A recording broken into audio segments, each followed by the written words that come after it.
इस्लाम में काफिर शब्द का प्रयोग उन लोगों के लिए होता है जो अल्लाह, उसके पैगंबरों, उसकी किताबों और अंतिम दिन, कयामत का जो दिन कहा जाता है, उस पर विश्वास नहीं करते या इन सत्य बातों को जानबूझकर नकारते हैं, उनको कहा जाता है काफिर। तो देखिए, मुसलमानों के अलावा जितने भी लोग हैं वो सारे काफिर हैं। अब काफिर जो है उनके लिए क्या आदेश दिए गए थे वो एक बार हम देख लेते हैं। सूरह अल तौबा में 9:5 में ये कहा गया है कि तो जब पवित्र महीने समाप्त हो जाए तो मुशरिकों मतलब मूर्ति पूजकों को जहां भी पाओ मारो, उन्हें पकड़ो, उन्हें घेरो और हर घात की जगह उनकी प्रतीक्षा करो। लेकिन अगर वे तौबा कर ले, नमाज कायम करे और ज़कात दे तो उन्हें छोड़ दो। निसंदेह अल्लाह बड़ा क्षमाशील और दयालु है। कितना बड़ा मजाक है ये। उसके अलावा सूरह अल तौबा में 9:73 में ये कहा गया है,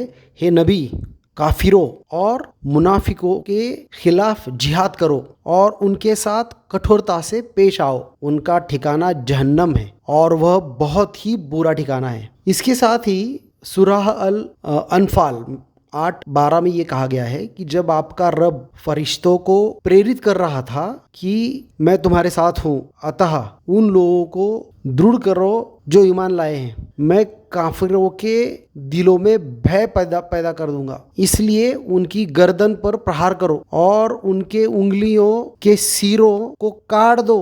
इतना ही नहीं, सूरह अल निसा है 4, उसमें यह कहा गया है, वे चाहते हैं कि तुम भी काफिर बन जाओ। मतलब हम चाहते हैं, काफिर जो मुस्लिमेतर लोग हैं वो चाहते हैं कि मुसलमान भी काफिर बन जाए, जैसे वे काफिर बन गए ताकि तुम भी समान हो जाओ। इसलिए जब तक वे अल्लाह के मार्ग में हिजरत नहीं करते उन्हें अपना मित्र मत बनाओ, और यदि वे विमुख हो जाएं तो उन्हें पकड़ो और जहां भी पाओ उन्हें मार डालो। जो हिंदू है जो कहते हैं कि आतंकवाद का धर्म नहीं होता और कोई धार्मिक व्यक्ति आतंकी नहीं हो सकता, तो उन्हें ये आयतें सुननी चाहिए, क्योंकि आप जिसे पाल रहे हो वो आपका कभी दोस्त नहीं बनेगा। अंतःकरण में वो दिखावे के लिए तो बन जाएगा, लेकिन अंतःकरण से नहीं बनेगा, कभी भी नहीं बन सकता है, क्योंकि ये बचपन से सिखाया जाता है मदरसों में। अगर ये बचपन से सिखाया जाता होगा और जो आदतें बचपन से पड़ी हुई है वो मरते दम तक कभी जाने का संभावना ना के बराबर होती है। बहुत कम लोग होते हैं जो एक्स मुस्लिम बन जाते हैं, क्योंकि उनके दिल में मानवता, उनके दिल में शांति, सहिष्णुता और न्याय की भावना पैदा होती है।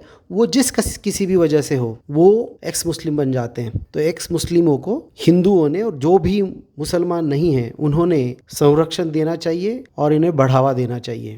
पहलगाम में जो आपने देखा होगा, नाम पूछा गया, धर्म पूछा गया, कपड़े उतरवाए गए, वो सिर्फ और सिर्फ इन आयतों की वजह से। यह आपको कबूल करना पड़ेगा, स्वीकार करना पड़ेगा, नहीं तो आप जैसे मूर्ख और कोई नहीं होंगे।